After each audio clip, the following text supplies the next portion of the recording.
It's round 5 of the ABB FIA Formula E World Championship, and for the first time we come to Tokyo in Japan. Well, Mazzano is our next stop for a doubleheader before Monaco. The second half of the season takes us to Berlin, then Shanghai, Portland and London. Doubleheaders to round out the second half of the year, rounding out, of course, on July 21st.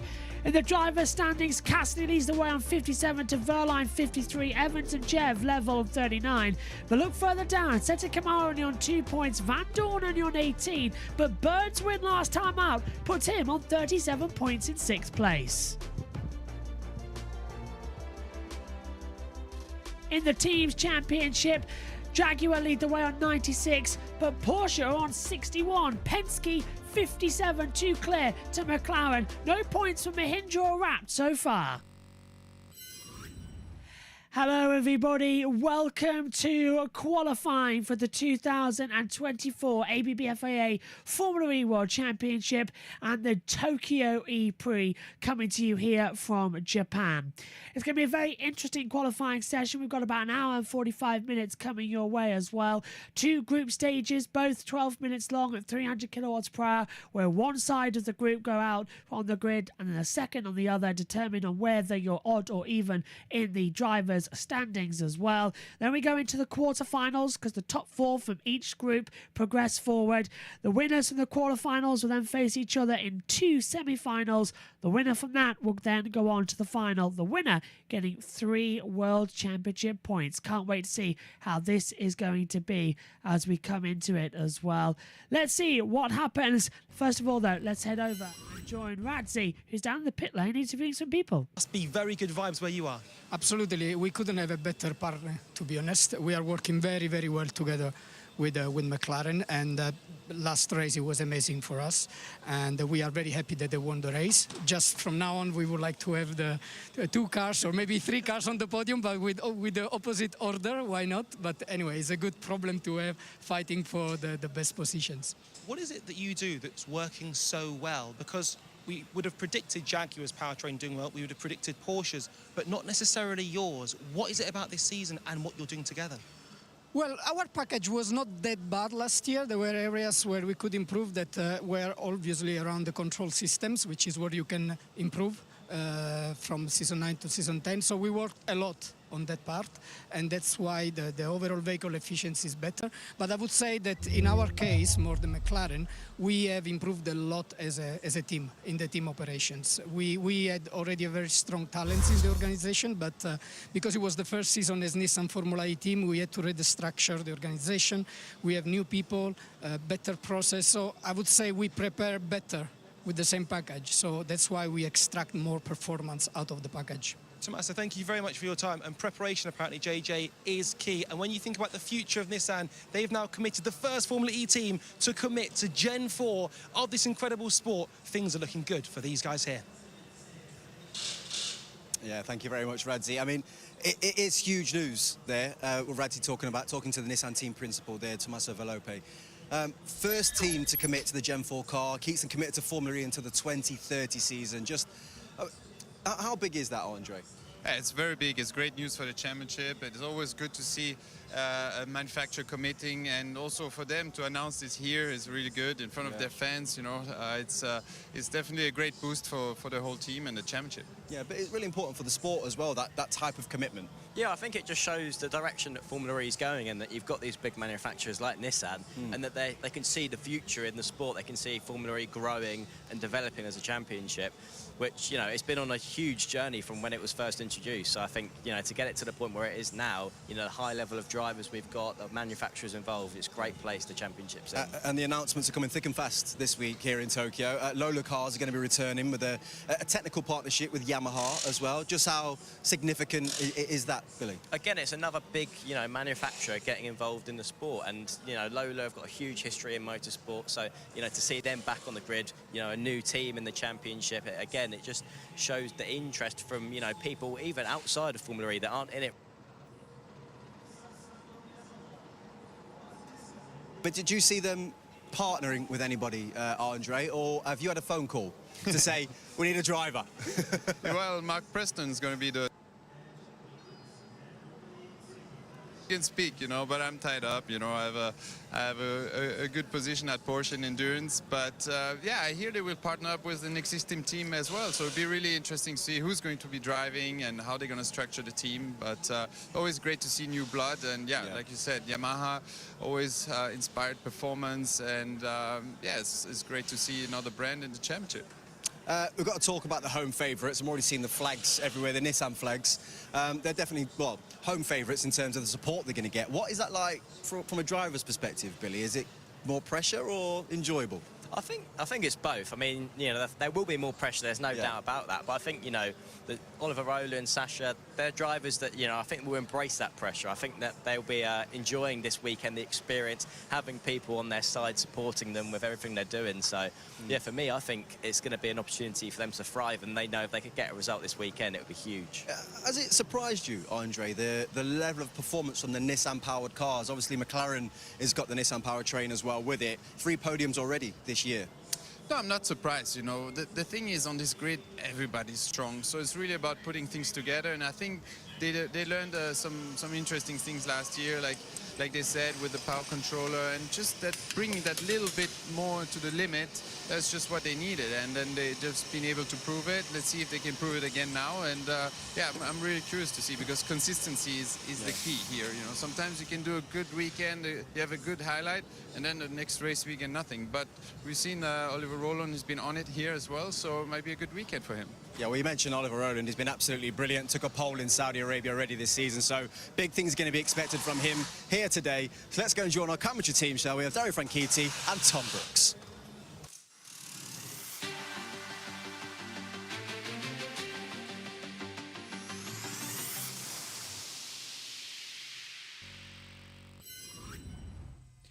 All set to go for qualifying here for the ABB FIA Formula E Championship, and that is about to get underway here in the beautiful city of Tokyo, Japan.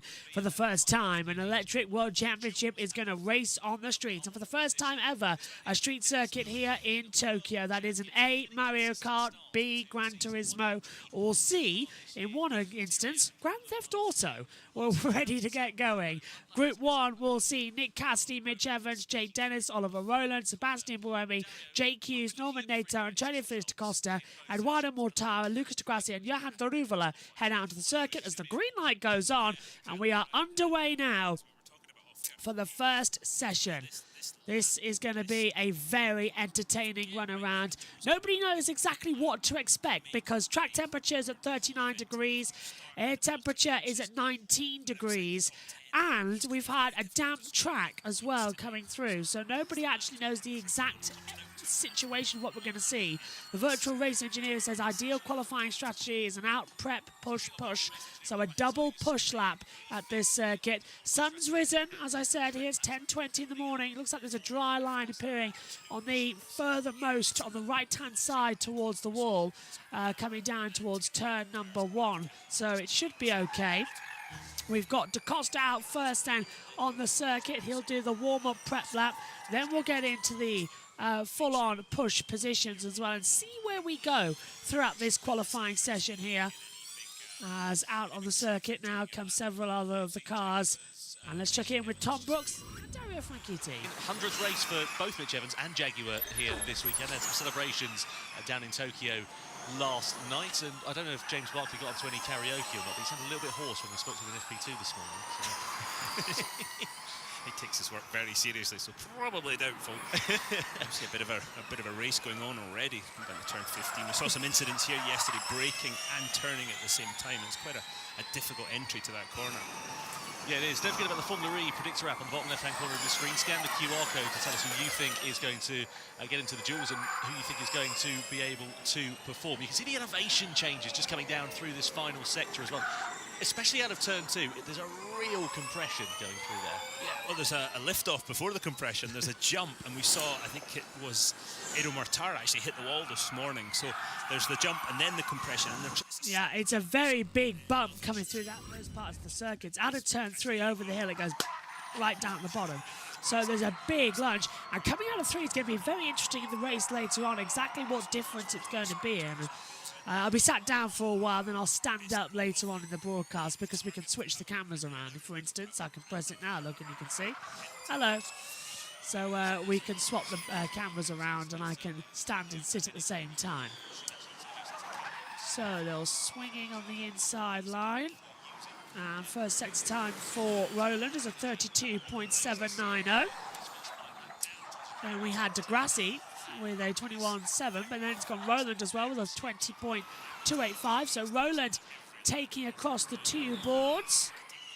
And he's up in the second set. So this is looking very good then for Ollie Roland in the Cherry Blossom Nissan livery as they come on the backstretch down towards turn 17, 18, and immediately with 19 and 20. It's a tricky couple of segments of chicane corners. It's downhill out of 18 as well, so you're trailing the brakes in, constantly trying to get regen of energy. Roland up towards the line. Bit of a slide coming out of 20, and across it, Roland does a 121.064. He's first across the line. Hughes goes into second position. DaCosta, 126.076. Hughes, 125.819. So the initial banker lap times are pull, push, pull, push, pull, push. So we knew that was coming.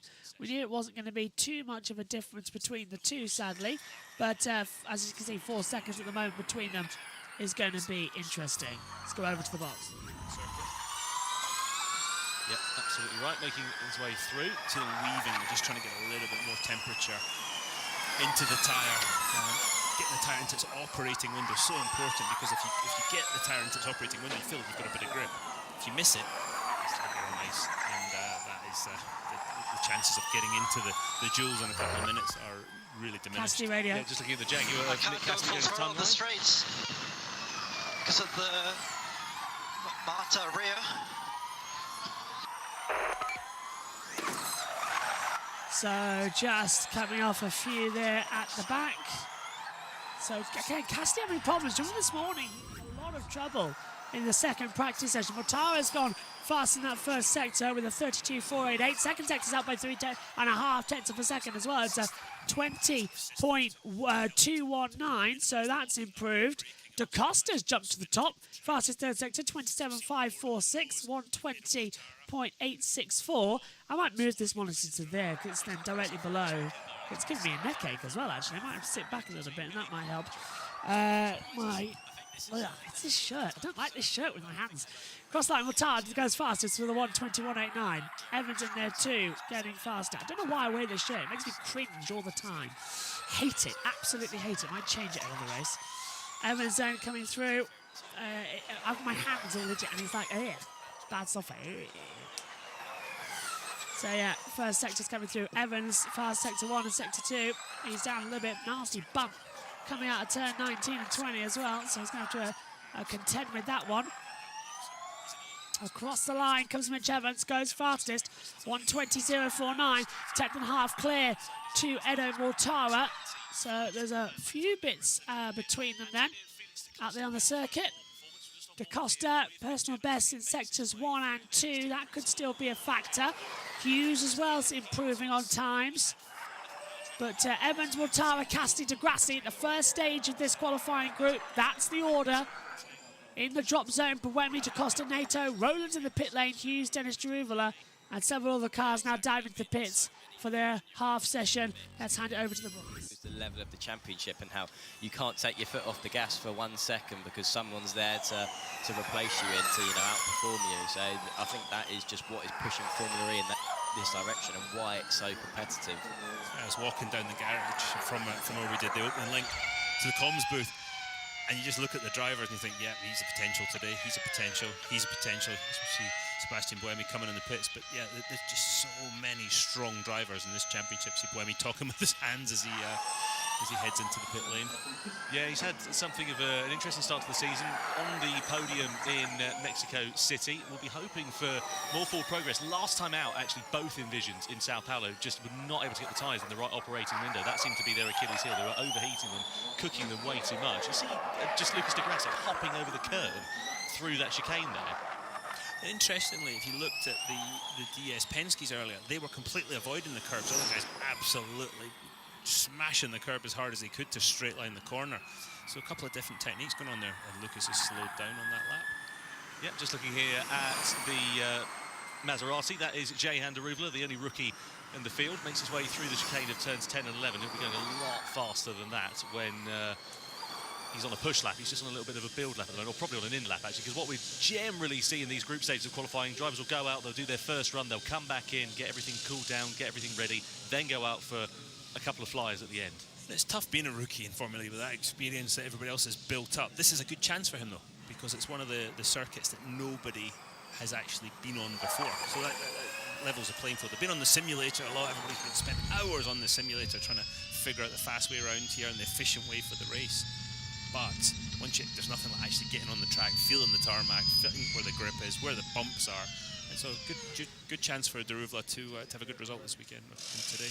Yeah, just looking here at Jake Dennis, and now inside the Andretti garage with team principal Roger Griffiths. Jake's been struggling with feel of the brake so far this year. The brake-by-wire system just hasn't given him the right bite that he needs over the course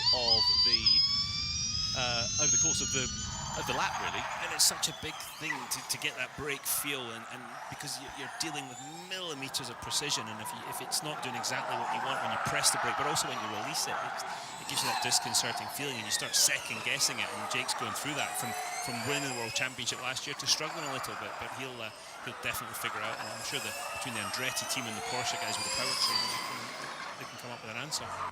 Yeah, second time's coming through then as everyone starts their second lap times. They're still 2 to 3 tenths off the pace, but Roland's just done a 32.065 in that first sector. And we've got Degrassi and NATO improving on their times as well. So it's not over just yet here as we come into the final few moments of this session. They just about take it through. NATO having that inside line, just negotiating with it ever so calmly. Dennis down the hill a little bit as well, as I'll stand up for the last few minutes of this session. Sitting down isn't all that good anyway. I like to be up and moving around. Dennis, second sector. He's fastest. It's a third, well, actually, it's a 20.088, but I'm still looking at Roland's sector time in that Nissan. He's looking quite good. Across the line, then comes Norman NATO. He goes third fastest, 2 tenths off the pace, nearly 3. So NATO's through. Here comes Dennis across the line. He goes top, 119.986. So Roland to the top. Roland, yep, as he said, he's fastest, 119.658. Dennis fastest in sector 2 by about 0.122 of a second. Here's Dennis's radio. So there you've got both Jaguars currently vying for position. Need to focus sector 1. Yeah, so got to focus on sector 1 then. They'll improve, they will adapt, and they will find that pace that they were missing early on in the session. So it's not completely over, as just improved the mic quality on OBS. I think the audio is being automatically detected again. So I can't chat anyway because it's like 1:30 in the morning. We do have neighbours, believe it or not. So Roland, it's my shoelace. I was wondering what I was stepping on. Roland 119.658. Then it's Dennis, Evans and Mortara as well. Morning, George. Hi guys, been away for a while. Great to hear the best motorsport commentators at work. I just learned. I feel bad. Oh, don't be.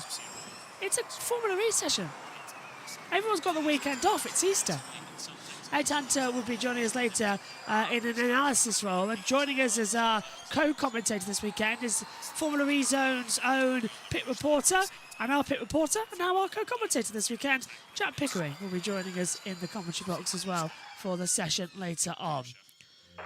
And let's hear from Evans on the radio. He's here in Japan, of course. Nick wants to go faster. He'll pass. So Cassidy wants to go faster, and Evans is going to have to give up track position. Did he do so? Let's have a look. Yes, he did. Evans is now behind. The 9 is behind the 37. You can see it on the driver tracker just below us. Oh, alongside me, I should say, up here in the comms box. I'm always on my own usually for qualifying anyway. It's pretty much standard.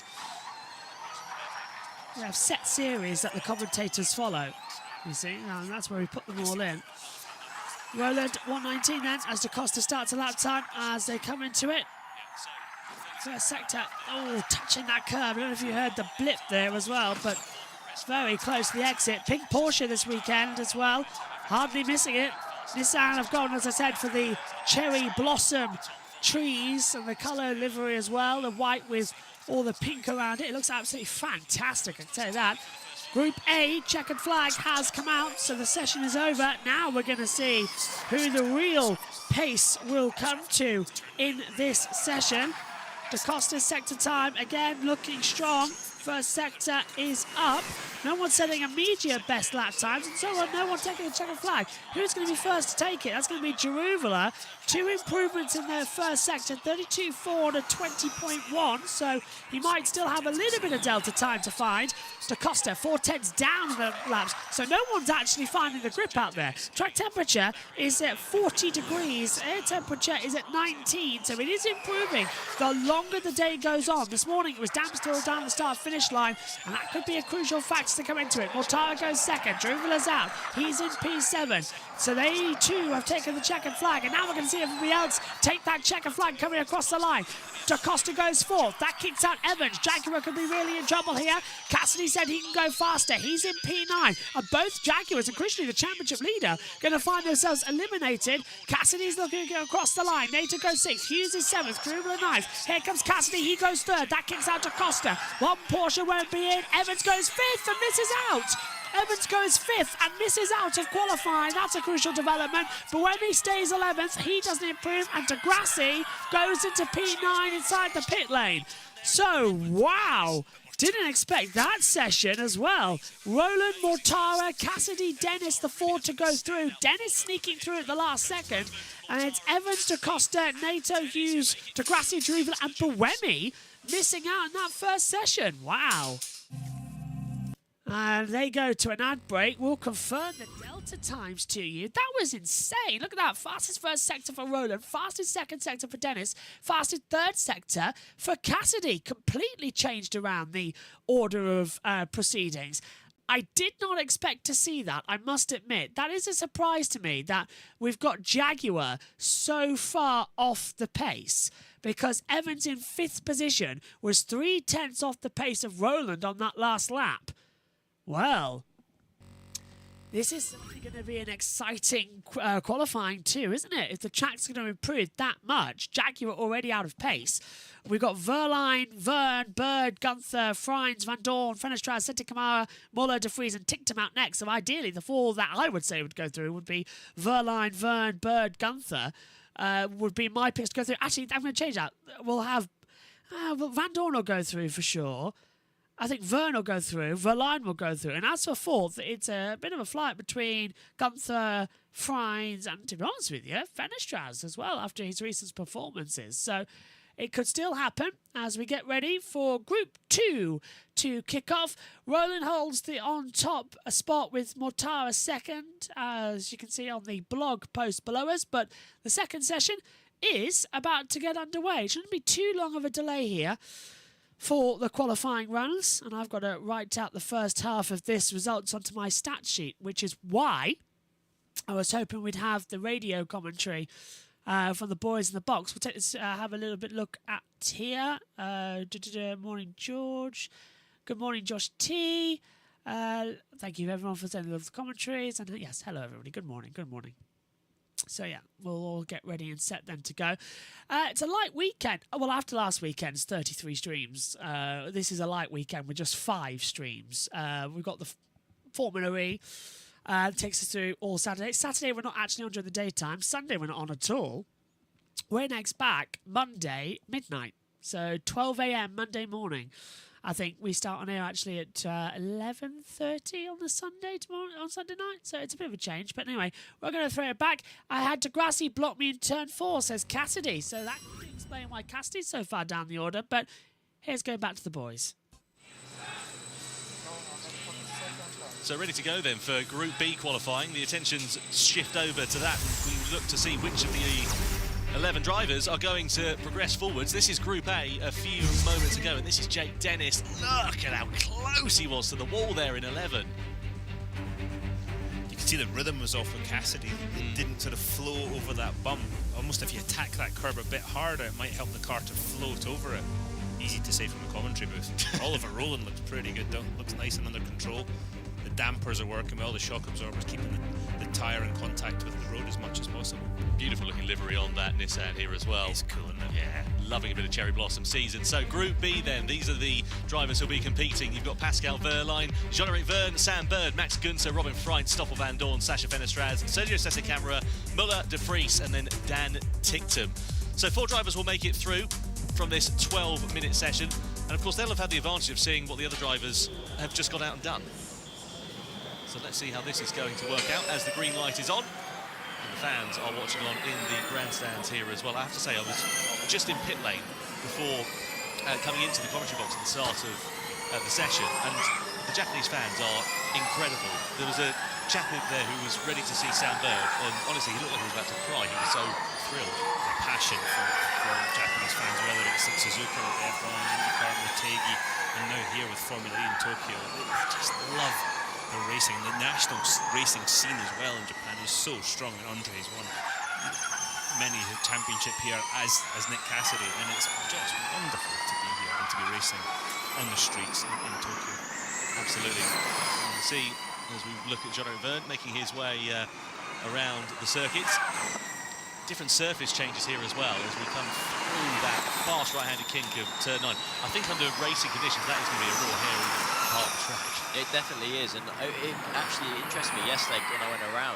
It's tighter than you expect. You think it's going to be, almost flat, high-speed corner, but it is a proper corner, and it requires you to pay attention. I think you lose a bit of focus on that part of the lap, you could easily find yourself on the wall on the outside. We saw a couple of guys hit the exit wall yesterday, didn't we? It's got that odd surface as well. It's almost like that high grip surface, that red asphalt is quite granular as well. For that makes it all a little bit odd, but part of the challenge of street courses. Sorry, did Fenestraz just clip the wall there on the exit? I think he did. I think he did. He looked close. He's just testing you there, Tom. He looked really close. If he didn't, anyway, maybe it's just my eyes deceiving. Part of the challenge is look at that bump. Is the different surfaces, is working over those bumps, over those different surfaces, finding the grip, finding the rhythm over them too, because it changes. And then in the duels, we're going to go up to 350 kilowatts. You're going to arrive at the corners much quicker. And it's going to change everything. I tell you what, turn 9, 350 kilowatts of power, 470-ish horsepower. Ooh, Cassidy under investigation for an technical infraction. So Cassidy might also now be losing his lap time.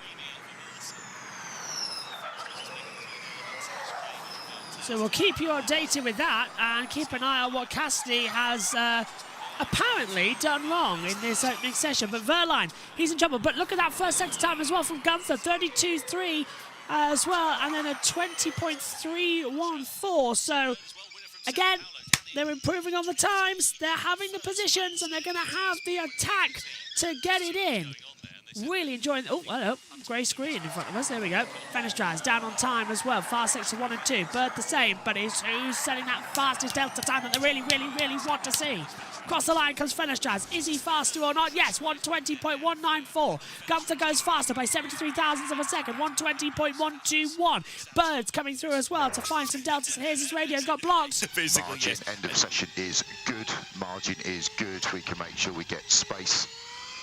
Keep an eye on the warm-up. By that, he means they've got a run plan of X amount of laps, come in the pits, change tyres, do X amount of laps, and the way that everything's working right now, it looks like they're going to have a bit more time to play with traffic and get a gap. But yeah, Fenestraz. Yeah, so they'll find that, they'll do that, they'll have their gaps that they need to, and they'll split everybody up, and hopefully it'll work out A-OK. But so far, this is turning into a absolutely fantastic qualifying session for the teams, because they now know where they need to go, they know where they need to be, how they need to be, and who they need to attack at. Verne up in the first sector by 46 thousandths of a second. It's a 32.337 in this stage, and he's up a lot on the delta screen here. So this is a better sign. It's a good sign of what it needs to be. Just hogging that inside line. Verne's up now 36,000. So drop zone, Sesicamera, Wehrlein, Ticktum, Freund, De Vries. I said Fenestraz will be up there. On his recent performance, Fenestraz has been right up there. Didn't expect Gunther or Muller. So I was expecting to see Wehrlein and Freund back up there onto the board. Wehrlein still P2. Verne coming up, he's fourth, needs to secure himself a little bit more. Van Dorn goes into 5th position. Hang on, we're following the wrong driver. Well done, Formula E. We were following Van Dorn across the line with Vern's time.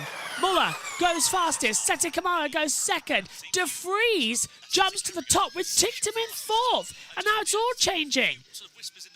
It is changing. De Vries, Muller, Sete Kamara, Gunther. 1, 2, 3, 4.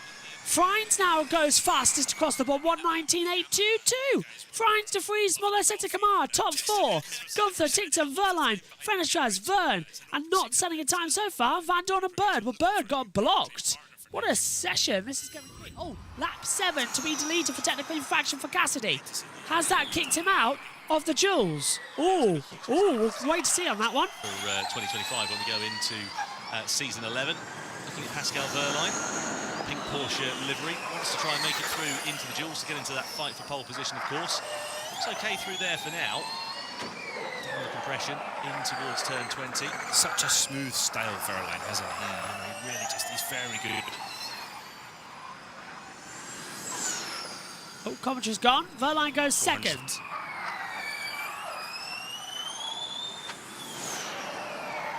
It's interesting looking at the fact that Robin Freins is top currently when, you know, you consider Buemi was 11th in Group A, so real difference between the two Envision cars so far at the start of Group B here. Yeah, I wonder what that's all about, whether they're just not able to find the base setup or something that works for Buemi. I'm thinking maybe there was an issue, maybe it was a mechanical issue, or he clipped the wall or something. It's not like him. He's such a strong qualifier, Sebastian Buemi.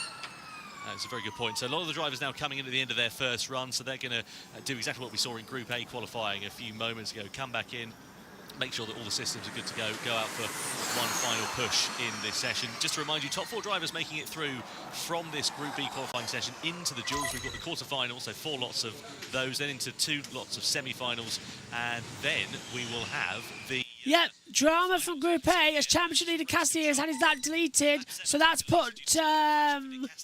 yeah, so that has put, I think, Evans back in? Yes, it has. Evans goes through.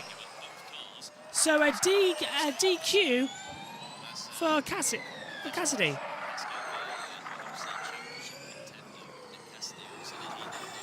If I can make it through to those duels, I'd give myself, you know, the opportunity to really, you know, take some points out of that championship lead.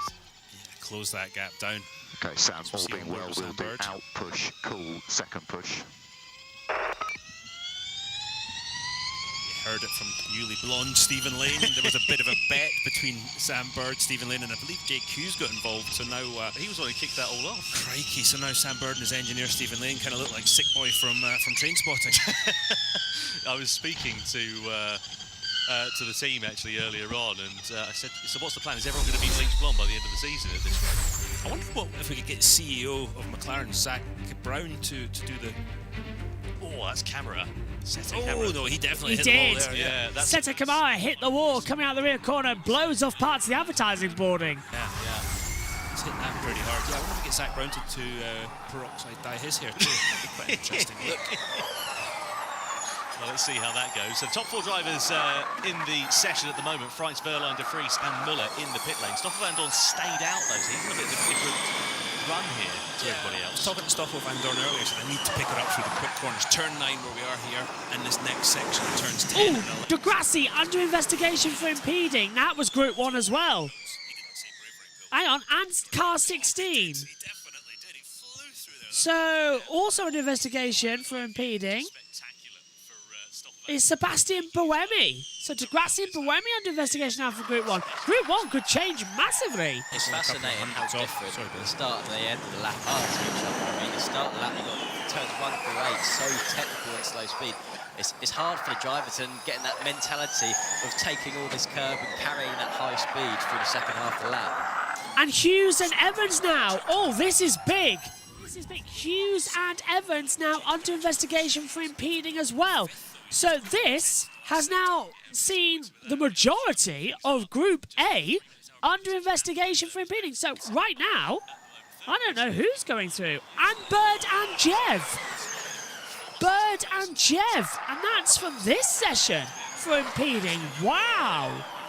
So many drivers. I mean, I'm in trouble right now with the stewards. This is bizarre. Gunther comes across the line, gets himself securely through. 1:19.391, 4.5 tenths faster than Freins. But this is unheard of, the amount of drivers who got under investigation qualifying for impeding. I really can't understand this one. Like, really can't. It's a fair chunk of time, Billy. Yeah, that is actually 2 seconds. We saw the best in through pace, so it shows already those little track developments. But Matt Gunther really right on the edge from the get-go of qualifying suggests that he could be one that potentially looking at pole position. Sasha Fenestrad's down in 10th place at the moment. Sam Bird down in 11th position as well. So they need to really pull their finger out in the last stages of qualifying. Minute and 40 left of this session. Right, let's take a look at Fenestrad. What's he done over the bump? Yeah, and he hit the wall. So Fenestrad hits the bump. He loses the rear and nearly loses out as well. Oh, my word. It's insane how close they are getting towards the wall here. Like, I generally do not understand how close they have got to the wall and survived. It's literally like an elbow to the face. Unbelievable strength on these Formula E cars right now.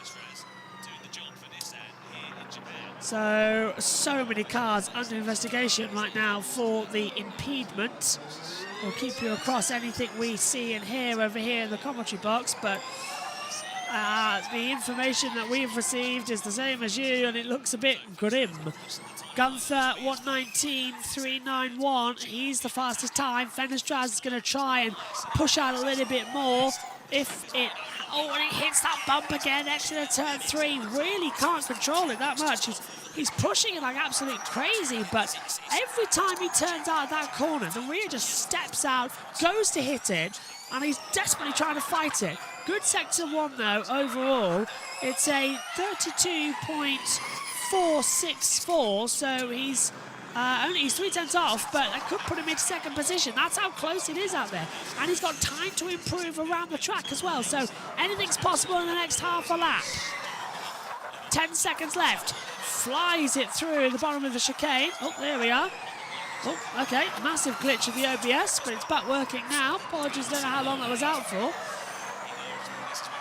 Not that long, because it was just until the checker flag came out. So, who's in and who's out? So far, so many under investigation for impeding. I don't think even we know at this time until they'll come up on the screen in between the gaps of the sessions. Impediments galore, but Fenestrad will come through and he'll have another run at it up towards the line. Sasha Fenestrad, first one to take the checker flag here, and he's 10th fastest, doesn't improve. He was off. In fact, I think he's matched his own best time, so that's a really weird one. Gunther's fast on his own best time as well. Van Dorn doesn't improve. Tickton goes 5th fastest, improves only on time. Are we going to see anything from Vern across the line? He's in 6th place. Gunther, Freins, Verlaine, De Vries, of all people, could be going through. Oh, we've got a spinner. Sam Bird spun. And there's 2 off. Bird's off. We've got multiple cards off. Vern, well, hang on a minute. Well, Cedric Kamara goes 2nd for ERT. He goes through, but we've got 2 cars off at the bottom of the hill. So we've got De Vries and Bird off at turn 19. So Bird starts last in the Tokyo E-Prix after victory last time out in Sao Paulo. Bird's now going to finish last overall. And, well, De Vries finishes down in 6th position in this session. But what on earth happened there? That was a really bizarre session, that one. Gunther said to come out in Japan. What a difference a week makes. Yeah, but what has happened down in 16, 17?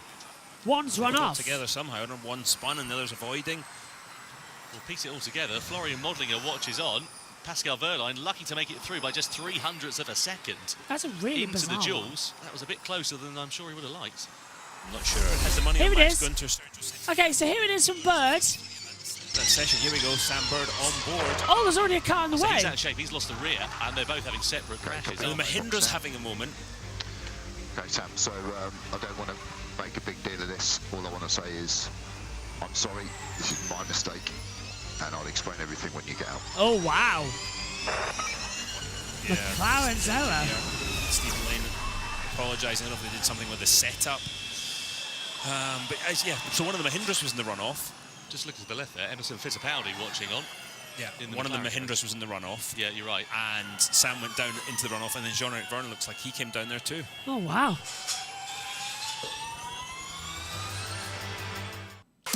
This program. So many off at one part of the track. Now, that's going to be a worry in the race later, isn't it, as well? So, out of that, I'm very surprised about that session. I'm just writing them down, then we'll go through. Frine's in P5. So, he's out of position. Then it's De Vries. He's in 6th, but under investigation, and he went off the track. Vern, under investigation as well. He's out of it. Tictum 2. That's not really a big surprise. Van Dorn, massive loss. What happened there with Van Dorn? Fenestras 2. Fenestras down in 10th, Bird in 11th.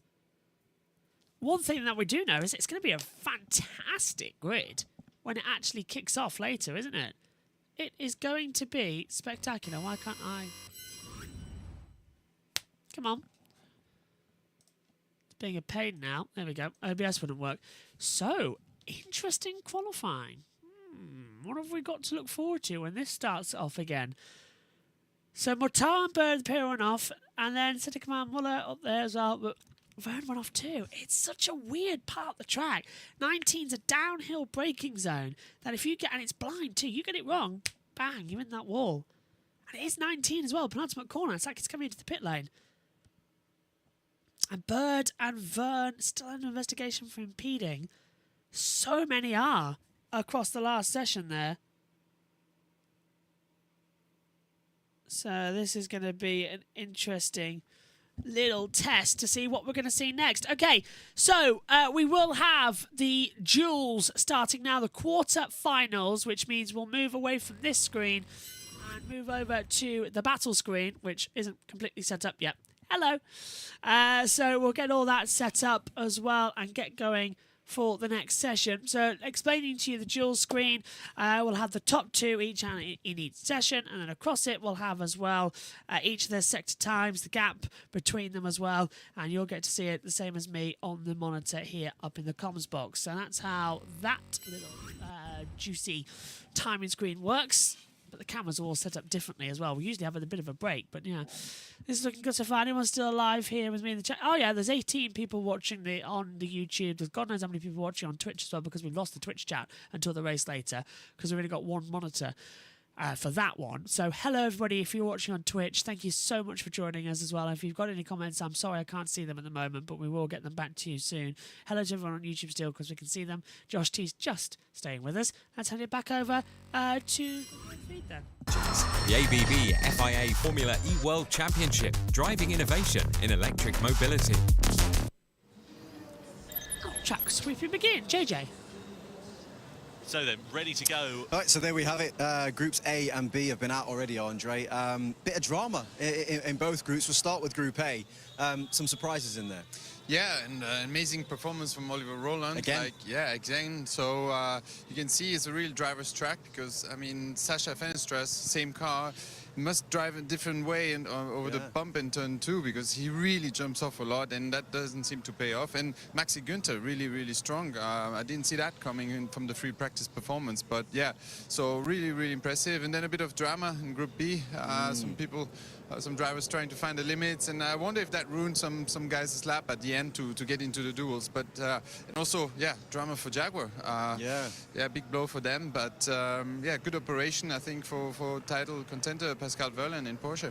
Let's talk about Nick Cassidy first and foremost at Jaguar, because he made it originally into the duels, and then he has been removed due to a technicality.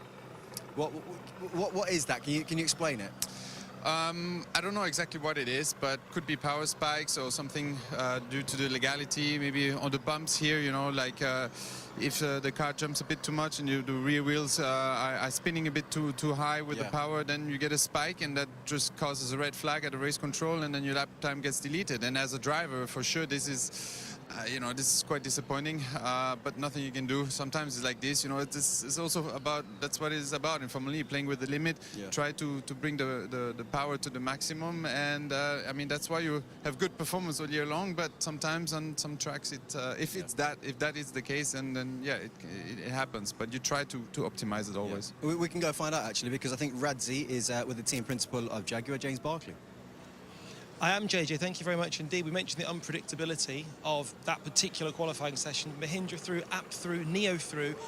Initially, it was Nick Cassidy through, Mitch out. Then it all turned around because of a deletion to Nick Cassidy's time. What actually took place? Well, to be honest, Reggie, we need a bit of time to assess the data. Unfortunately, the decisions were made really quickly before we could actually look and see if we have a case to plead. But I heard Andre just on the commentary there as well, and you're constantly trying to kind of work within what the FIA call this tunnel. And we need to have a look. It looks like it's pretty bumpy around the back, but who knows? But from our point of view, we need to get to the bottom of it and see if we can learn from it. Frustrating that Nick, put in a mega lap there and get that deleted. But yeah, the positive, Mitch just missed out, but he gets to go through. So at least we keep a Jaguar in the duels. But I really feel for Nick. That's frustrating. I don't think there's any advantage gained, but the regulations are clear, and we need to assess whether we were in breach of that or not. What will be his grid position now? Because obviously leading the championship standings, this will have a massive implication on the entire championship. So do we know where he'll be? Will it be his previous best lap? Yes, correct. The previous best lap. And I mean, yes, massive is maybe an overstatement. The reality is it's a long season. The conversation I've also just had with Nick is, it's really frustrating. But we have to remember every point counts in this championship. It's where you are at the end that matters. And now the big approach in Formula E is always around how you recover from these moments, because in this championship you have to absolutely try and score whenever you can. So listen, we've got a fast car, a mega driver in Nick, and our focus is going to be eyes forward, trying to make progress in the race. Doesn't make it easier, but that's the objective, and we'll do that today. Really appreciate your time. Thank you very much, James. And James spoke about the ability to bounce back. Well, that's exactly what Mitch Evans will have to do, but an inverted version. He thinks he's out of the duels, now he's back in the duels, and he'll be going very shortly. Game on for this quali.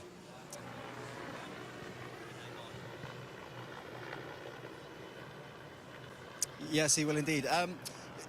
Quick reflection on that for me, Andre. That has got to be so frustrating as a driver. Yeah, it's always, there's two frustrating parts as a driver. Sometimes you make the mistake, then you're really biting yourself and you're frustrated, and sometimes it's just not in your control. But that's the sport. You win together, you lose together, and you gotta stick together and go through this and make the best out of it. It happens. I want to talk to you quickly about two drivers. Max Gunter was absolutely brilliant in Sao Paulo, but Oliver Rowland, fans' favourite. He's done it again. He's into the duels. He's looking strong. Yeah, spectacular. It's really cool to see him driving around here. And what was impressive, he set the lap time quite early, and he didn't feel like he needed to go for another run. So I think he really has got the edge on the other guys. And yeah, he's a natural. These kind of tracks where you need to drift the car, be close with the walls, and it's a new track as well. So yes, talent, like raw talent, comes out on tracks like this. Yeah, Nissan delivered. A quick one on Max Gunter as well, if you can. Yeah, Max, of course, big talent as well. And yeah, that lap time he set was really impressive at that moment. It was 4/10 faster. So let's see if he can repeat it, and might be an interesting qualifying. It is indeed. Right, let's get back out there, see these duels and how they play out with our commentary team right now. Yeah, thank you very much indeed, Jermaine. Looking forward to this dual qualifying session. The quarterfinals coming up then here on the streets of Tokyo. 20 turns for the drivers to negotiate over 2.5 kilometres. It is a tight and technical circuit in some aspects, and then fast and flowing in some others as well. And it is two drivers going head-to-head in the duels for this one in the the quarterfinals, I should say, first of all, hoping to make it into the semi-finals and then into, hopefully, what will be the finals and the fight for pole position. Well, the sun is shining. We are ready to go. It'll be Jake Dennis versus Edo Mortara first of all. There's some highlights from the group qualifying sessions that we had earlier on here this morning. This is Group A out earlier on, and this is the Mahindra getting balked by the Envision. I mean, pretty clear cut there for Lucas Di Grassi, and very frustrated for him. This is Nick Cassidy on a fly. He got also held up by Di Grassi in turn as well. See across the timeline there, that was Nick Cassidy, who did make it through, but then his lap time got deleted for a technical infringement later on in the session. So it was delight in one hand for Jaguar because Cassidy made it through, but also Evans hadn't, and then the roles and the positions got reversed after Cassidy's subsequent disqualification from that. This is Group B qualifying going on, and you can see there Sete Camera clipping the wall on the outside of the final corner, but he managed to still make it through into the duel. Hugely impressive for the Brazilian driver in the unfancied ERT. here this weekend. And then you can see Stoffel van Dorn also making it across the timeline at this particular point, but not, crucially, into the duels, unfortunately, for the Belgian. Max Günther, though, here, Dario, put in an absolute corker of a lap right before the end of the session. He really did, didn't he? Just nailed every sector of the lap, every corner as well. And he'll still be analysing, thinking, right, how can I do it differently? What can I do better in the duel just coming up? Whoa, Sash Fenstra's clattered the wall and probably caused a bit of damage there, I have to say. Yeah, skateboarding his way over turn 2. This is Eder Mortara right at the end of the session, lost the rear going through. This is the start of a 3-car incident. Watch as Mortara spins it round. Bird locks up, comes in, loses it. DeVries, sorry, the watch. Here comes Sam Bird. Now watch now, you're going to see John-Eric Byrne also get involved. Just a car park, wasn't it? I mean, Bird had no rear grip, it looked like, as he tried to brake. I know we're in Japan, but that was proper Tokyo drift, wasn't it? Well, So we're all set then for the quarterfinals. This is how they will run. Dennis Mortara, Evans, Roland, Muller, Setakamaha, Verline and Gunther. That's the running for the quarterfinals here. And the first one up is going to be Dennis versus Mortara. Grid Network are in the chat, and I must congratulate the Grid Network as well. I'm a proud member of that team as well, and the entire team are celebrating the 1,000 subscriber mark on the Grid Network as well. We had a big party on the Grid Tonight show and the Grid Live pre-race show coming up on Saturday, and the post show on Sunday as well. We'll be doing just the same thing. So if you're watching and haven't subscribed to the Grid Network, go do so. There are now 1,000 subscribers, and it's absolutely fantastic. And hopefully all is good as well to Joe Samaniego as well, and hopefully Kobe's feeling a bit better as well. Our ace presenter on the Grid Tonight show, and a dear friend of mine as well, not feeling 100% as well with some illness, so hopefully you're okay. So it looks to me a lot better as we get into this one as well. Just ready then, Dennis and Mortar will be the first up, and they're coming out of the pit lane now. You can see on the driver tracker, got 2 cameras that I can stand up with now and take the session. So let's hand back over to Dario. To Tom as we wait for that green light. And we've got a radio from Roland as well. Their form with the powertrain a bit, because they've really been struggling. Oh, well, nothing was there on that one. Expecting a bit of team radio there for Ollie Rowland, which never came through in the end. But he'll be looking forward to watching on.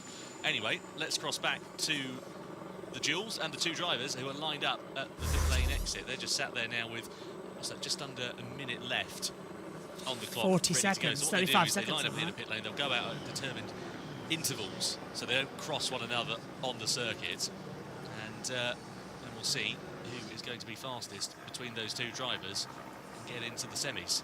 And they've got to seriously get some temperature into the tyres in this one warm-up lap before they attack on their time lap. So there's the segments, and Mortara and Dennis have faced each other once before in the duels, and Mortara came out on top, but the predictor vote is saying that Dennis will take a 72% advantage over Mortara, who has a 28%. Green light, and away we go. Let's see what we've got to offer then as they head out on the parade lap. Willing to take a little bit more risk than maybe some of the other drivers. I mean, I don't think I've seen anyone get closer to the walls unless they're having an incident than what Mortara has. So Jay Dennis makes his way out on to the circuit then in the Andretti, the reigning world champion. With all to play for here in Tokyo. Comes out of turn 2. Makes his way through. Attack mode is going to be activated in the race, by the way, just here at turn 4. There's a left-handed hairpin. Eder Mortara now makes his way out onto the circuit as well. Been the standout performer so far for Mahindra this year, and just seems a lot more relaxed, actually, within himself. Last year at Maserati, he had a bit of a challenging time of it, but now he's at a comfortable environment. I think both drivers last year, Max Günther, Eder Mortara at Maserati, every time you saw them on the broadcast, they were having some sort of incident. And Eder, just as you say, seems much happier this year, which is great. And, yeah, the blog is having a dance, isn't it, as well? It was driving me up the wall, that, as well. It was very much mad. Okay, so standing up camera we go as we get ready for this one. Dennis versus Mortara. Who's got the better advantage out there on the circuit? Definitely going to be more interesting. Andretti versus Mahindra as they come into it. Last corner, Dennis will start a lap time. We are go for the duels here. A complete giant leap into the unknown in Tokyo. We've never done a duel here. Now we're up to 350 kilowatts of power as well, so it's maximum attack as we head down towards turn 1 for Dennis. Little bit of a lock, but he should be okay. Makes it nicely through 2, hugs that inside line, downhill over the drop as we now take a look at Mortara. Now the first gap, the mini sector between the finish and start line at turn 1, and it says Mortara is ahead by 9 thousandths of a second through that first mini sector. Whether or not it will remain that close of a run, we will tell as they'll continue to push. Hopefully that monitor's going to get going again. I'll just click it. Whoa, first sector's Mortara nearly hits the wall. Mortara nearly hits the wall and throws it all away, but Mortara's ahead by 0.125 of a second, as you can see on the Delta screen. Now it's moving up. First sector for Dennis, a 32.222. Mortara 31.990. Now it's Mortara ahead by 2.5 tenths of a second. Dennis' second sector is a 19.862. Mortara 19.853, but he's still got that advantage from the first sector. Dennis is catching, but not by much. We're now with Jake into turn 17, 18, the last 2 corners, up towards the line now, 8 to 20. So, Dennis, his lap time, it's a 119.323. Mortara's about 3 tenths of a second faster. If we can keep it into 19 and 20, the last 2 corners of the track, there's a lot of sliding for that Mahindra. Didn't look too good at the exit, nearly touching the wall, but Mortara's got a clean lap in. It's a 109.0808. And it is Mortara who beats Dennis in the duels, and he will go through to the semi-final. Wow! Next up, Roland alongside Evans. They're just celebrating in the garage. You can see the fist bump in the air there for Edo. Let's have a look at a replay of some super slow-mos through that chicane of 9 and 10. Ready, Mortara? Are we through or not? Are we through or not? Yes, we are. Top job. Yes! Yes! Well done. Remember, 15-second delta. Oh, what's you can see happening what it means, though, for... So, Evans and Roland in the quarterfinals never faced each other in duels, but predicted vote 58% for Roland, 42% going there for Evans. Timing tower wasn't working for a second, it's got working now. I'll just have to hold it like this then as well. As you can see, there he is. Look, Mortara eliminates Dennis. Who would have predicted that? Quite a little turnaround, that, wasn't it? Didn't expect to see that coming on the monitor here today on the Delta. First sector time is actually coming through now, so they have adjusted it. What is going on with this monitor? It's really starting to drive me up the wall now as well as we try and keep it through. There we go. So, who's got the Delta time? Evans, first sector, 31.944 over that horrible bump at the back of the track coming out of turn 9. First sector then for Roland. Oh, he's way off the pace. Oh! And Evans hits the wall hard with the rear right tyre. And Evans, I think, might have done it coming through turn 9. Just brushing the wall. And Evans is now going to lose a heap of time. Roland's ahead, 31.782. He's 3 tenths faster. Roland goes through the debris. And whoa. That's what you get for Mitch Evans, just brushing the wall. Roland can now complete the lap in luxury. Again, those who got second have got the best track advantage here, but that was a big whack into the wall for Evans. He'll complete the lap time now with a 1 minute 19.448. Very slow time. Roland's going to take this one with a breeze. Very tight final few corners here. Nearly puts in the wall coming out of 17 and 18 into 19 and 20, a similar chicane. Roland up towards the line, and this should be an absolute breeze as he takes the checkered flag. So 119.164. Roland goes fastest overall. So it's Mortara v Roland in semi-final 1 when we get round to it. Next up, Muller and Sete Kamara in this little telltale heart situation. Didn't expect this to come through, did we? No, we didn't. Mitch Evans, I want to see another replay of that because we sort of caught the back end of what happened with Mitch Evans. But we were saying we thought some drivers were going to come a cropper, Billy. Didn't take long. Yeah, at turn 9 it's tricky. You've got to carry so much speed through there, and the wall's super narrow, and just caught Mitch out there. And it was pretty surprising how quick he managed to finish the lap considering that moment. That was huge, but only a few tenths behind Oliver Rowland in the end. This is the onboard we've got from the left rear. This is going to get a clattering. It almost looks like he hit the save pod more than the tyre, but still, that'll get your attention. So lucky that he didn't end up with more severe suspension damage and was able to complete the lap in a relatively good time. Quarterfinal 3 then, Sete Camara versus Nico Müller, Abt versus ERT. Well, that is going to be a very interesting prospect as we head down towards the first corner here. Yeah, now with the ERT as well of Müller, he's in that first sector now, over that horrible bump coming out of turn 3. Really tries to keep it smooth as they'll fly back through, downhill segment now. Sete Camara's up by 65 thousandths per second. Can the ERT beat an Abt? Is that where we are in this season?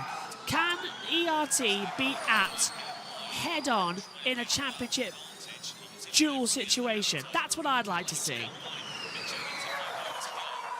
Oh, touching the wall, Müller just getting in close. Sete Camara brushing the wall as well. They are really pushing it as hard as they can, but Müller taking every advantage absolutely possible out there. Now we're watching Sete Camara. He's dancing on the circuit as well, but he's up. Everyone who goes out second seems to be up. Sector times on the top of the board, just lighting up, no matter where you are on the circuit. 4.5 tenths faster. You go out second, the track's improving the best, you've got the best situation, hands down.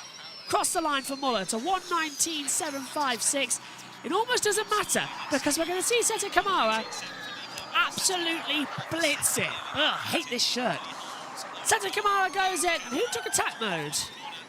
Interesting, Müller took attack mode. Sete Camara 1:19.160. He goes fastest overall.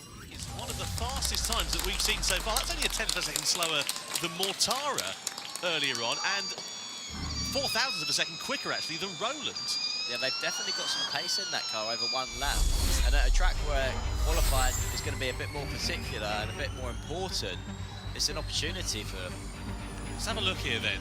This is going to be Nico Müller, who is going to have a bit of a... Nope. Not to put too fine a point on, a bit of a brown trousers moment into turn 10 and 11, but... Well, I thought we were going to see that, but we didn't pick it up in the end. Anyway, over to quarterfinal 4. Pascal Wehrlein versus Max Günther then. 48.52 in favour of the German in the Maserati. Now, let's see what happens here, because Max Günther has been flying so far this weekend. But Wehrlein is uber consistent with that Porsche, isn't it? That's the hard bit. Wehrlein, you'd say, is the sensible choice. Just looking over to Andre Lotterer for a bit of advice, but of course he's going to say that the Porsche is going to do well, isn't he? Down the start finish straight we go. Wehrlein in towards that first corner, takes a tight inside line, jumps one of the curves, through 2. Nice as he goes over the hill, jumps over in that pink Porsche. He's absolutely flying right now. This is a absolute brilliant run for him. Günther will be on a lap time too. Oh, this is just driving at the wall, this shirt. As they come into it as well. Günther looking good to the first sector time as well now. Down over the bumps. And Wehrlein now jumping over as well. That's better. Let's give him a skin crawl because I've got dried out skin and it's just here. So, into the sector times now. Günther's up in the first sector, 0.137. He's up by 4 tenths. What? Wehrlein 32.302. Günther 31.817. He's 4 tenths faster in that one sector alone. What has happened to Pascal Wehrlein? Anybody goes out first, just doesn't have the best sector time. End of. Hands down, doesn't have it, can't find it, won't find it, and definitely won't improve. Günther's flying out there in that Maserati. Porsche are really off the pace this weekend, and this is going to be a bigger surprise. Who's going to come through? Wehrlein, 1:19.560. That's his delta time across the line. Coming now. It's all eyes on Günther. Into 17, 18. Down the hill. 19, 20. Has the attack. Pushes hard. And this will be an astonishing lap time. So 1:19.252. Günther goes through. So we end the first lot with Mortara v Rowland and Sete Camara versus Günther. Everyone out second took the fastest time. Wow. Hooked to the back of the grid following a plethora of penalties. He then had to serve a 10-second stop go in the race. with a couple of safety cars benefiting him, he managed to come through to finish in 9th position. And fortunately for him here this weekend, he doesn't have to worry too much about any penalties to start from the back of the field. That was a great lap there, great result. I should see the semi-final. So into the semis then goes Maximilian Günther. Team radio. Okay, mega job. 3 tenths clear. Okay, mode out. Cool. 3/10 of a second clear for Max Günther in the Maserati. And, well, that's going to be an interesting semi-final as well. Him versus Sergio Sette Camera. Interesting, in terms of the lap time, Sette Camera was actually the quickest man in that quarter-final duel session. Super impressive. So now our focus shifts over to the semi-finals to see which of the 4 drivers who will become 2 in that fight for pole position. So then, confirmation of the quarterfinals. Edo Mortara and Oliver Rowland into the semis. Max Günther versus Sergio Sette Camera. We say goodbye to Jake Dennis, to Mitch Evans, to Nico Müller and to Pascal Wehrlein. 2 big names there of Dennis and Wehrlein out in the quarterfinal duels. And at a track where we're thinking qualifying is critical, it's going to be very, very exciting to see what happens under racing conditions this afternoon.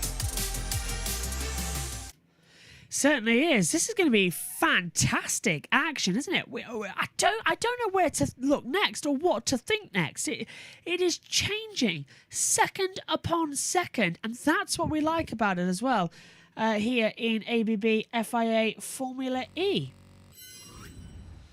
So, 2 coming next in the session. Let's just get all this set up because it was set up previously. Dear me, isn't it all a mess? Trying to negotiate it all.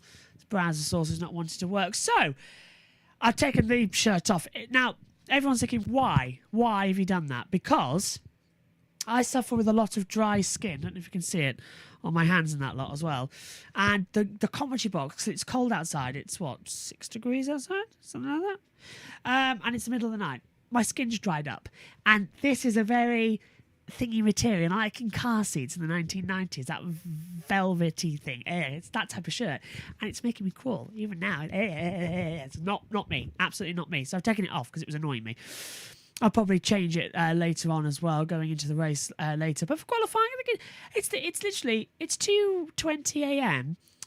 on a 30th of March, and I'm in a t-shirt in a garage. I think that's quite good for the weather here in the UK. Either that or we're just built differently or built stupid. I'll go for built differently because we can handle the cold. So up first will be Rowland and Mortara. But bad news for Sam Bird in that qualifying session. He's really going to have to pay for a bad lung, isn't he? Because what on earth happened? Just locking up, going straight on down at turn 19. Already had Nick De Vries off the track at the same moment. And then Vern made a difference as well. And it's just so weird. And so many drivers are under investigation now as well. That's not just disappeared. So many drivers are under investigation coming to it as well. Random 2 a.m. discussion as well at JBMotorsports as well. It is a random 2 a.m. discussion. But honestly, velvety material makes my skin crawl. It's that type of shirt. It's a black cotton shirt, but it picks up dust like nobody's business. I've got another one. A better... that black shirt's more for going out when you can't feel the cold and it just... That's better. For when you're in the commentary box, that is not the best one to wear. Physically making my skin crawl. I wish we had a 4K camera because you can see the amount of bumps I've got over me. In terms of, what's it called? Goosebumps. That's it. The amount of goosebumps you've got in. So, coming up next is going to be the duels, the semi-finals. There's a bit of a gap to that coming up shortly. So we'll hand back over now to JJ, who's got all the news from trackside. And let's see if he's improving a little bit. He doesn't have these presentation skills, do he? JJ. So then, our attention gets ready for the semi-finals here in Tokyo. 4 drivers who will compete in 2 different stages of this one. So we'll have Oliver Rowland versus Edo Mortara, and then Max Günther versus Sergio Sette Camera. And then out of those 4, that will become 2. And we'll see who joins us in the fight for pole position. Either way, you've got 2 drivers in particular from the second of the semis, Max Günther and Sergio Sette Camera, who, perhaps, in fact, even Edo Mortara to a degree, who you wouldn't necessarily have had your money on in that fight for pole. Certainly not with Edo Mortara. Just now, nothing to do with his talent. But Mahindra, second last in the championship, they don't have a point. Absolutely. Well, also, you look at the form book so far this year, it's been the Jaguar and Porsche story, hasn't it? There's not a Jaguar or Porsche in the semis. Yeah, no, it's definitely been an upset qualifying so far.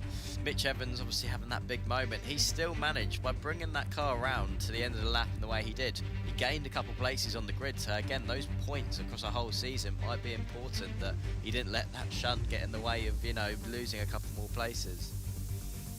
Just looking at some super slow-mos of this Tokyo circuit. That is Sergio Sette Camara threading his way through turns 10 and 11 in the quarterfinal duels a few moments ago. In fact, actually, that's the chicane a little bit later on in the lap, as a matter of fact, isn't it? That's down at 16 and 17. You can see the fans here watching on. Great to see so many enthusiastic Japanese fans here in Tokyo making the pilgrimage all the way over to the Tokyo Bay area. 14.8 million people living in this city. In the wider area with all the prefectures and so on, it's 40.8 million. It is incredible. Yeah, traffic is quite interesting, isn't it? It certainly is. What a cracking city. Love coming here. It's just amazing, isn't it? I love Tokyo. Never disappoints. Oh, that was Evans hitting the wall on his flyer. This will give us a proper view. Wow, that's a big old hit. I wonder if he's damaged the gearbox. Got to be so careful. Obviously, for efficiency, you've got to make the gearbox, everything as light as you possibly can. And little hits like that go through the drive shaft, put a shock through the gearbox, the transmission, should I say, and cause a big penalty somewhere later in the season when the championship is really getting down to the end of the. Each point is critical in those end rounds. So here's how we got here in the semi-finals then. So it is going to be Oliver Rowland versus Edo Mortara first of all. Then it is Max Günther versus Sergio Sette Camara. See how this is going to play out. So then, Oliver Rowland versus Edo Mortara. What are the scores on the doors in terms of the predictor? 68% of you think it's going to go the way of Oliver Rowland, and I am not surprised at all given the form from the boy from Barnsley so far in 2024. But Mortara was quicker in the quarterfinals. You know, we were talking about taking risk earlier. I think we're going to see plenty of risk in this semi-final. These boys don't leave much on the table. This is going to be a great one to watch. Yeah, I think these are two of the drivers on the grid where they're most suited to this kind of circuit. This is really playing into their strength, so it's going to be a real battle with the titans, this semi-final we've got here. So, of course, one lap to build up the temperature into the tyres, the brakes, get everything into that right operating window, and then it's one flying lap. So let's see how this is going to work out. There is Frederic Bertrand watching on for the Mahindra team. This is the highest they have been since Mexico 2023 in qualifying. And Edo Mortara moving over from the Maserati team. You can see they're working the front wheels to really try and get front temperature. It reminds me of, you know, when you're karting on a wet track on slicks and you're just pushing the front end. It's been a while. It's really interesting though, like you say, the style of how they warm up the front tyres. It's all from over slipping the front tyres, so they get to a point where if they turn any more they're going to lose grip, but on these build laps they're doing that in order to just encourage the fronts to get that temperature into them. Yeah, it takes some time. Yeah, this is going to be a really fun section now. Everybody's got their eye on what this could be for the last two here. This is the semi-finals between Mortara and Rowland in semi-final 1. Semi-final 2, Sette Camara and Günther are now lifting and coasting. Who's got the best situation out there? Who's got the best run, the best attack, and the best knowledge? This is it. Away we go for the run for pole position and 3 World Championship points on the line. In towards the first corner. Brake hard. Accelerate. Just cusp over the hill. Massive bump from Rowland. Almost slams the front end of that car off as well. The amount of velocity. It hits down with the front 2 teeth of the nose cone. Through the first sector, Rowland's ahead. Oh, and Mortara does exactly the same. They prepared the camera earlier on. And if you were with us practice 2, the camera got damaged in exactly the same position. Down the hill we go then. Trying to take a little bit more pressure, a little bit more time. Roland's first set. Roland's up. It's a 31.929. Mortara's a 32.070, and we're seeing Roland really throwing it in there with the Nissan. They want to be on pole position on home soil, and Roland's really throwing it every which way. He's got Mortara almost into the wall there. 19.749 for Roland's second sector. 19.918 for Mortara. He's 3/10 down at the moment. This is good for Ollie Roland. Mortara can't really improve, but Oliver Roland on home soil for Nissan are about to put them into the final duel here for the Tokyo E-Prix, and it's a 1:18.855, a beautiful lap. And Mortara into the last corner, across the line, and does a 1:19.081, 0.226 at the line. But Roland go through, and we have a Nissan in the final. Wow! 2 tenths of a second away from the Everyone fastest goes out time second. set by the Briton. And Oliver Roland continues his spectacular form. Well done, Oli. Well done. Good job. Good job. Fox, remember the 120%. Oh, and now time is Amazing squeezing from wrong. Oliver Roland. Just continuing to impress us up here in the commentary box and impress Team Nissan as well. And let's not, beat around the bush. Last year, he departed from Mahindra in not particularly harmonious circumstances. Came back this year and looks like a different driver. Yeah, he seems really settled with Nissan, a really good spot he's found himself in. Eduardo Mortara, interestingly, that semi-final was slightly slower than the quarterfinals, just a bit of a mistake on his part. Semi-finals. Here we go then. So this one, Seta Kamara versus Gunther, Maserati versus ERT. ERT having one of their best qualifyings of the year so far. And could they take it to a pole position? Is Gunther able to take that Maserati to the front row of the grid like he has done earlier on in the season, or are we going to see this from ERT's performance? We're about to find out as they enter turn one. Gunther's gone first, takes it a little bit light on the brakes, keeps it a little bit down on the dumps, gets it back on again. Nice exit power, not too much of an error. God, you're going to see Seta Kamara just going through turn one. You're literally just throwing your arms up in the air that they don't hit the wall through turn three. It's absolutely unbelievable. 12 thousandths of a second. Right, 31.975. That's Gunther's first sector time. And Seta Kamara's 3/10 back. 32.505. So Seta Kamara is way, way back already. This is advantage Gunther. I'm disappointed because Seta Kamara had the... unless Gunther throws it away, of course. But Seta Kamara had that pace. He had that advantage in the early stages. But too late. Best he'll do is second row of the grid in either third or fourth. Still one of ERT's very best performances in their short career and their previous one as well. They're doing well and improving on their own. Gunther will take the checkered flag then in semi-final two with a 1:19.046 and, well, 2.1 seconds back now, Seta Kamara. That's a bit of a joke, to be fair.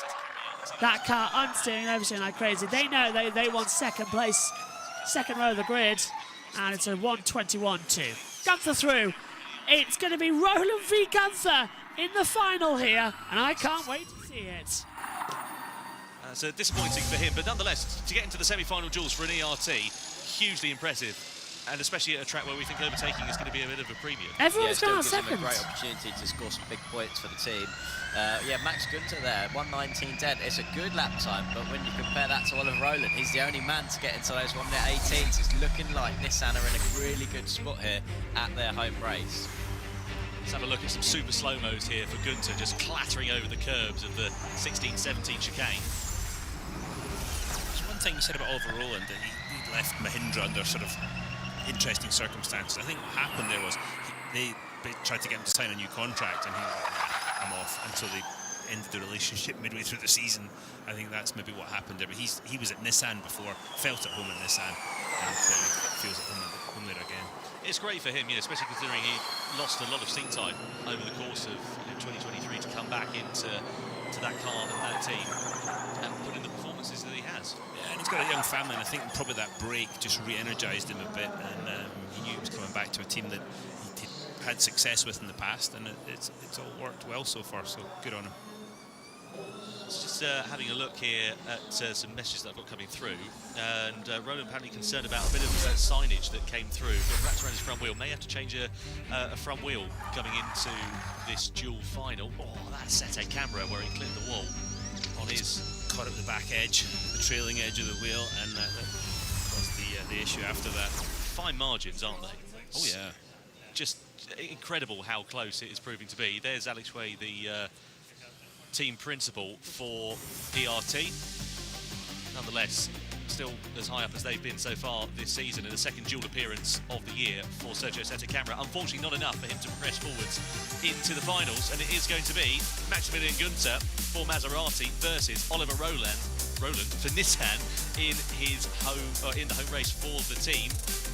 And let's see how that is going to play out. The fans here, as you can see, are going to be hugely excited to work out who is going to take pole position.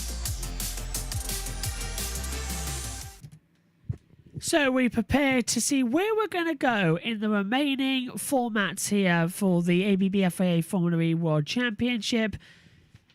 And the very interesting qualifying session that we've had to contend with so far. Really has been an interesting day so far, hasn't it? I must admit, I'm not too shocked. I'm more surprised. If anything, I think, yeah, surprised would take the biscuit on this occasion. What an absolute confusion, an absolute unexpected but massive pleasure that we've got going on right now, because we've got this wonderful situation with Nissan where we've got Roland on provisional, well, front row of the grid for sure, provisional pole. The same goes for Günther, but everybody in the grandstand is going to be cheering for Roland, and that does give you a bit of a psychological boost, because in Formula E cars you can hear it a little bit more as well. You couldn't hear it in a Formula car, but in an E car you hear it. So this is going to be a lot of fun. So place your bets. Roland or Günther, who is going to have the top honours? The heater's got the wrong way up me at the moment. What's the predictor saying? Oh, should we vote? We've never voted before here at JB Motorsports. Who's going to get pole position, Roland or Günther? Who do I pick? It's Roland, isn't it? There you go. Oh, okay. See, who needs to wait for it to appear on the screen? Right now, the predictor vote is saying 69%. Now 71% for Roland, 29% for Günther. So who needs to wait for the predictor vote to come through? We can tell you right here, right now, without anybody needing to wait, the exact running order, the exact time that you're going to need to know, and it will work out absolutely perfect for you. And what a run this is going to be as well. This is going to be an absolute superb final part of qualifying. So many people are going to be involved in this one. I cannot wait to see what's going to happen next. This is going to be very much unpredictable, because Roland isn't immune to not making mistakes, you know. Roland has been in this position before and made mistakes. Let's not forget about that. Josh T says Roland. Adam says Roland. Roland by at least half a second or more. Big bets. Well, there's the running order of what the predictor's currently saying. Let's throw it back over to the World Feed commentators as we prepare for the final here for round 5 of the season, the Tokyo E-Prix qualifying. Back to the World Feed. So then we get ready for the dual finals here in Tokyo. It is going to be Maximilian Günther for MSG Maserati and then Oliver Roland for Team Nissan on home turf here in Tokyo. The Japanese fans watching on, lining the grandstand here, and it is going to be a very, very exciting time for them if you see a Nissan on pole position here. We'll see what is going to happen, especially in the E-Prix later on here this afternoon as well. It's great that the sunshine's come out, especially considering the rain and what felt like a typhoon that was going on here yesterday. And this is a look at the laps that we had from the semi-finals here between Günther and Oliver Roland. What are we making of this one here so far?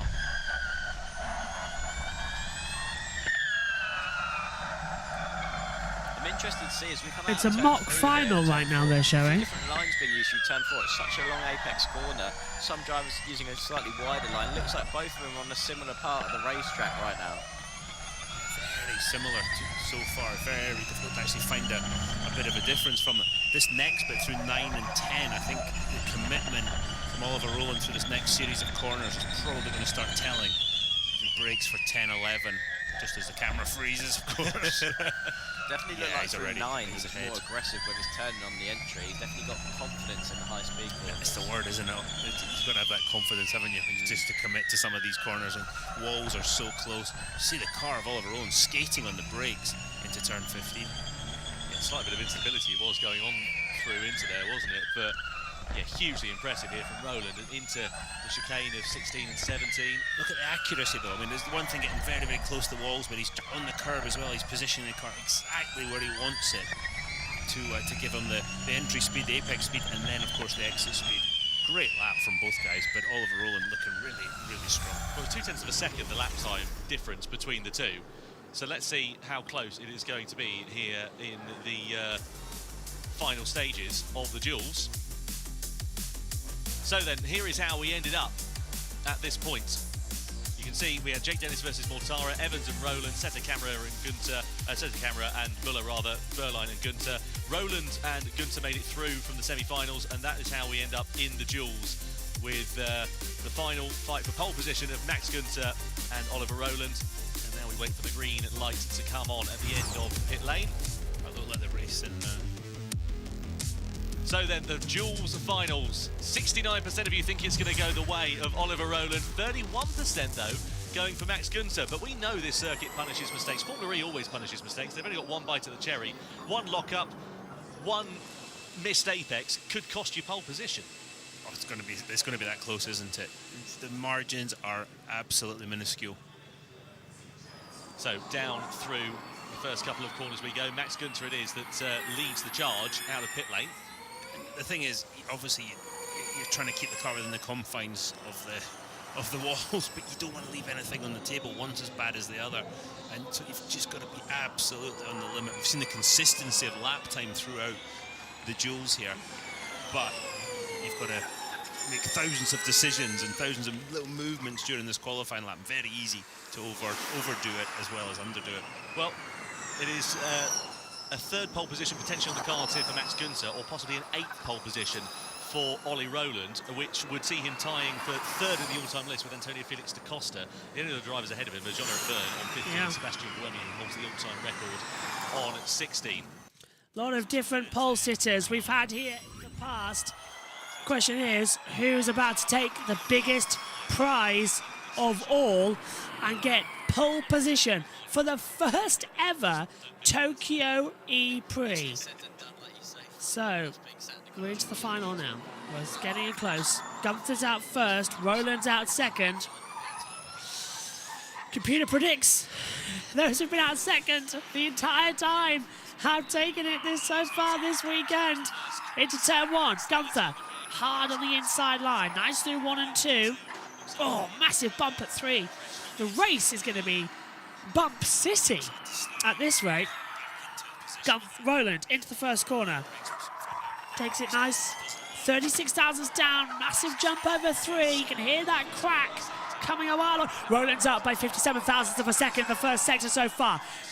Gunther 32.144. Rowland, is he up? What's Rowland? Oh, it's a 31.926. Rowland is 2/10 up in the first sector alone compared to Maximilian Gunther, who is giving it his all in that Maserati. He is drifting the back of it, but Rowland's almost in the wall. Coming out of turn 9, Rowland is almost in the wall. Into 10-11 chicane, like it's not even there. Hard through 12, down the hill, in towards turn 15 and the exit now. Gunther 19.807. Roland, 19.877. Oh, so now Gunther's got the fastest second sector. The gap only a tenth of a second. This is very, very tight as they come towards the line. Maximilian Gunther takes the checkered flag. It's a 1:19.044. All eyes turn to Ollie Rowland, who's on home soil for Nissan with the cherry blossoms. Will they bring him luck? The sunshine is out. Is it falling here for him in the rising sun? Japan are on the front row by 21 thousandths of a second. Japan cheer. Roland's on pole for Nissan.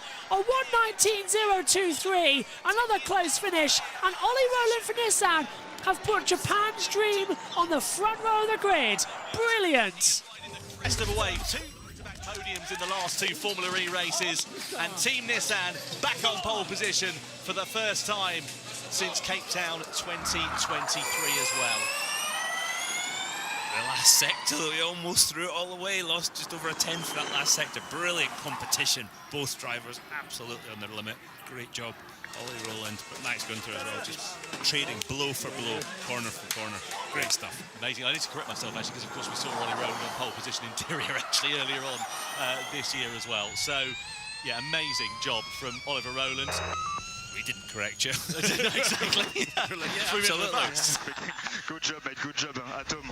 Duel Atom. Well done, mate. Yeah, kind of.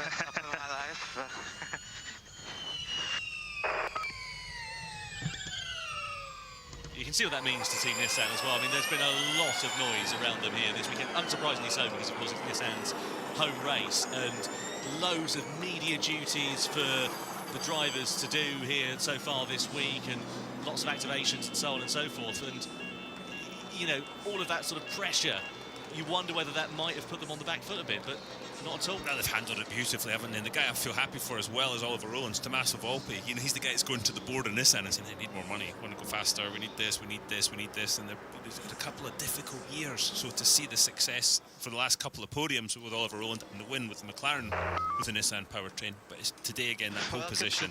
Yes, baby. Well done, mate. Thank you for a great car, guys. It's gonna have some fun this afternoon. Yeah, you did the job. You did the job, mate. They'll be hoping for big stuff this afternoon as well. That'll relieve definitely some of the pressure, and yeah, great to see. Great to see an athletes, a whole team performing under pressure.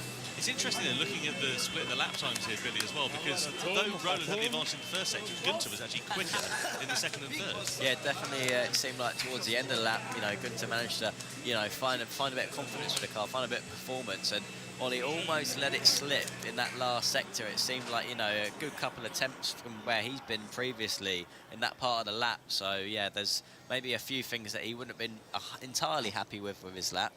I wonder if that, you saw Gunther losing the rear into turn one. I wonder how much that ultimately cost him in the final score. I mean, we're talking, as we said, a couple of hundredths of a second.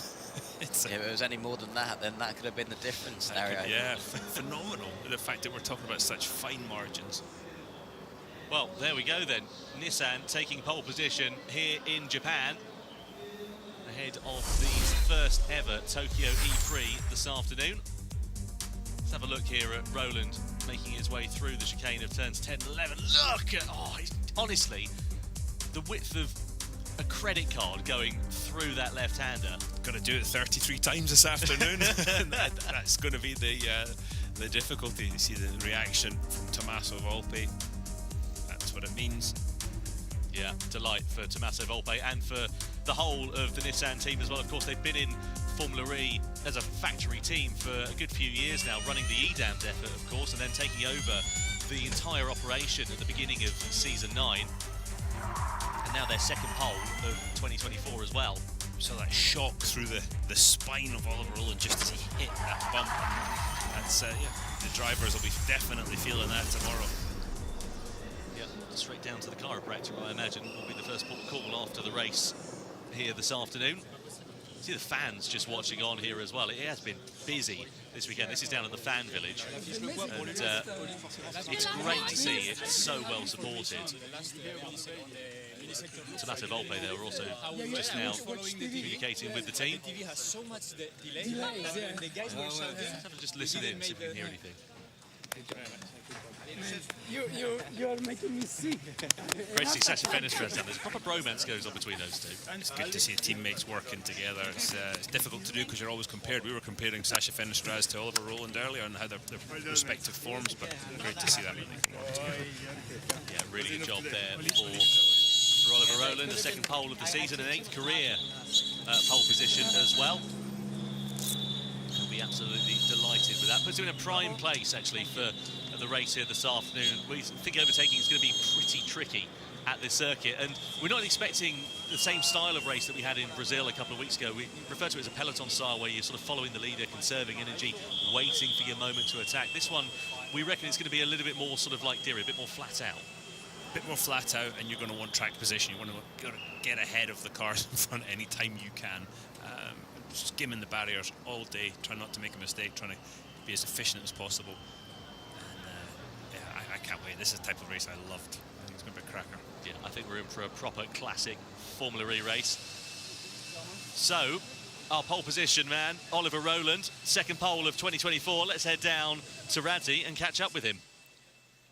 Ollie Rowland, back-to-back podiums in terms of races, 8th career pole, second of the season, the inaugural Tokyo E-Prix. How was that for you?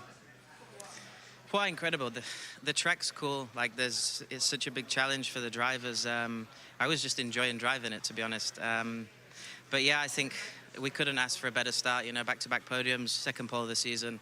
It sets us in a good stead, let's say, for the rest of the season. But yeah, it's a bit different to the first one I had. The first one was more of a relief. This one, I'm already got one eye on the race later. So yeah, hopefully, fingers crossed, we can keep it at the sharp end and do a good job. You've got a special powertrain with McLaren. It's a resurgent team right now. You're in Japan, the team's home E-Prix. It feels like something special might be on the horizon. Thank you. Yeah, exactly. I mean, I've been thinking about that all morning. I knew I had pace this morning. And honestly, I didn't feel super relaxed, let's say. None of my laps were perfect, which is what I was looking for. And it was all a bit up here. But yeah, in the end, I managed to get the job done. And yeah, for sure, the next few hours are going to be a bit stressful. Well, to present this fantastic pole sitter trophy with Jimmy Lee, the member of Executive Board and Region Head Asia of Julius Baer, with 3 points and the pole sitter trophy to Ollie Rowland of the inaugural Tokyo E-Prix. Absolutely fantastic qualifying session here, and this is your lineup for the race later on. It's Ollie Rowland on pole position with Max Gunther alongside him on the front row of the grid. That's Eduardo Mortara and Sergio Santa Camara. Jake Dennis is 5th with Mitch Evans in 6th. Pascal Wehrlein is 7th. Nico Muller is 8th. Antonio Felix Costa 9th. And Robin Freins rounds out the top 10. Then in 11th is Norman Nato. Nick de Vries is 12th. Jake Hughes 13th. Jean-Eric Verne 14th. Lucas de Grassi 15th. Dan Ticktum 16th. Johan Jaruvela is 17th, Stoffel Van Dorn 18th, Nick Cassidy 19th, Sacha Fenestras is 20th, Sebastian Buemi 21st, and Sam Bird is 22nd. What happened to Birds? Hello, Aidan says hi from Australia. Australia needs their Formula E race. Completely agree with you here. Let's go to Adelaide. What happened to Sam Bird? Well, Bird went off the track at one point on the circuit as well in the first part of qualifying. Just locked up, went straight on. He now starts at the back of the grid. Didn't set a great time. His last in his session along with Jaruvela. Along with Fenestras. And several drivers also under investigation. He is one of them. Okay, we'll be back for the race later on today in around about 2 hours' time. We'll be here as well for all of the action and the build-up at 5:30 GMT for all of the action as well. Now that is about 2 hours and 30 minutes. 2 hours 45 I've been told in my ear. That's how long I've got to have a bet. Who's my pick a winner, says Joe? Ollie Rowland. There you go, Joe. You can add that. Ollie Rowland is my pick a winner. Who could stop him? It looks absolutely fantastic the way this grid is lined out for him at Nissan. It's going to be a very exciting E-Prix. I can't wait for it. So join us in 2 hours and 45 minutes time for the first ever Tokyo E-Prix.